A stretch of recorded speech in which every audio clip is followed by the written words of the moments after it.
পুলিশের সাবেক মহাপরিদর্শক বেনজির আহমেদ ও তার পরিবারের নামে আরো 15টি ফিক্সড ডিপোজিটের খোঁজ মিলেছে। তবে এসব এখন ফাঁকা, সব টাকা তুলে নেওয়া হয়েছে। ফিক্সড ডিপোজিটগুলোতে সব মিলিয়ে 60 কোটি টাকা ছিল, যা দুদকের চোখ ফাঁকি দিয়ে তুলে নিয়েছে বেনজির পরিবার, পাড়ি জমিয়েছে বিদেশে। অনুসন্ধানে বেরিয়ে এসেছে বেনজির আহমেদ, তার স্ত্রী, সন্তান এবং একজন স্বজনের নামে থাকা এসব ডিপোজিট ছিল দুদকের নজরের বাইরে। সম্পত্তি জব্দের শোরগোলে এসব ডিপোজিট ভাঙিয়ে টাকা তুলে দেশ ছেড়েছে বেনজির পরিবার।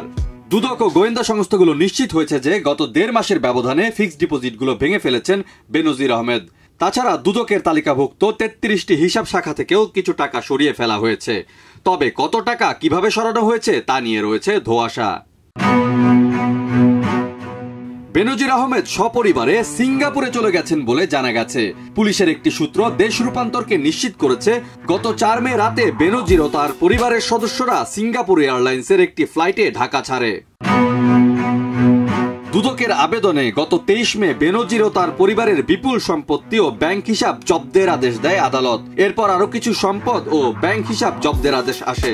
এসব সম্পদ জব্দের প্রক্রিয়া চলছে। এরই মধ্যে 6 জুন বেনজিরকে দুদক তলব করেছে। তার স্ত্রী ও 3 সন্তানকেও তলব করা হয়েছে 9 জুন। বেনজির দুদকের ডাকে সাড়া দেন কিনা সেটাই এখন দেখার বিষয়। টেক্সট রিপোর্ট, দেশ রূপান্তর।